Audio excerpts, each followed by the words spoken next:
This is the moment of truth.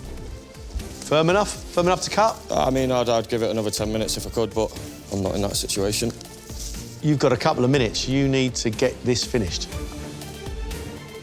As soon as they drop in the oil, we will find out if the texture's right. Because if they're not, they're just going to break up.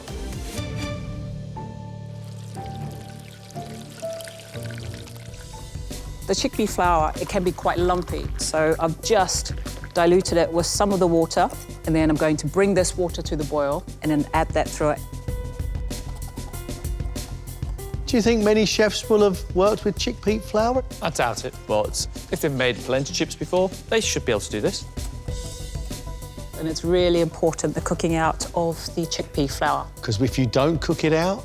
If you don't cook it out, you put it into the fryer, it's just going to disintegrate. If they're not going to cook it far enough, they could have a problem on their hands. Yeah. Oh, that's going to be interesting. This has got to be really thick, almost got to be setting when you take it out. Lovely.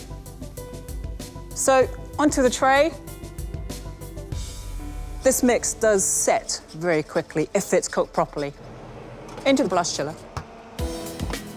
So we're giving our chefs the aubergine already cooked, and I would like them to use some of the ingredients over here. I've got some Greek yogurt, there's tahini, some garlic and lemon to make us an aubergine dip. I've added some Greek yogurt and the tahini paste. I'm going to grate some garlic in. Yeah, lovely. You're going to dip your chips into it, so it's got to be smooth. And season it and taste. You've got the time to make something nice. Everybody should be able to make an aubergine dip.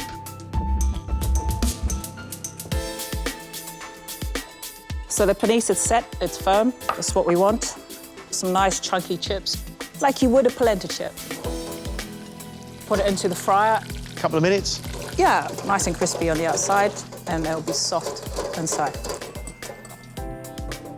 So I've got some smoked salt there. I've got some razzolino, which is a mix of spices, and I'm just gonna gently toss the chips. Yummy.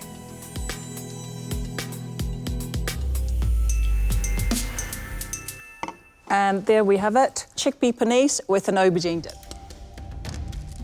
Let's see if he knows what to do with the chickpea flour.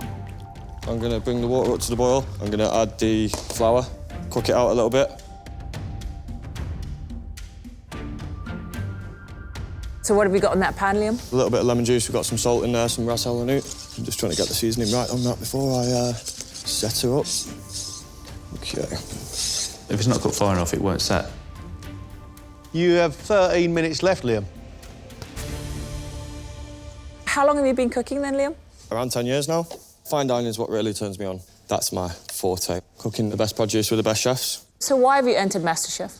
To push myself, test my mettle, not sit at home, rest on my laurels. I want to put myself in situations like this where I'm a little bit uncomfortable. What a fantastic attitude. I mean, I was regretting it this morning and walking in here, but hopefully it'll be over soon. And I'll do a decent job. So what went into your dip, Liam? The aubergine, seasoned with a little bit of tahini, a little bit of salt, a little bit more of the ras el hanout. We've got some olive oil in there as well, just to bring it together. Lemon juice, just to lighten it up. And a little bit of garlic as well. That looks good. Yeah, he's whizzing through this. This is the moment of truth.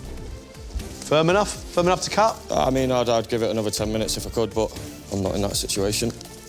You've got a couple of minutes. You need to get this finished. As soon as they drop in the oil, we will find out if the texture's right.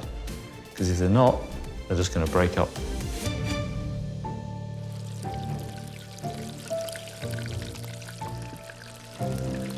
They look good. I'm making a little spice salt, just to season these with when they come out. Brilliant, brilliant. Seasoning from height, very nice. Is Mon happy? Is she smiling? She's smiling. There we go. All done? Yeah. Your panisse, you boil the water and then added the chickpea flour to it, as opposed to adding the liquid to the flour to work out any lumps. Yeah. Because it was lumpy, you've got those bits of raw chickpea flour. But I think for a chef who've not made a chickpea panisse before, you kept your cool, you did a great dip, and you gave us something here. So close, Liam, so close. Thank you. I think your dip is delicious. You've got great flavour through it, you've got spice, you've got garlic. It's fantastic. The panisse, you had the time and the thought to put some spices through that, exactly what Monica did. That was an excellent skills test. Very, very well done. Thanks, Chef.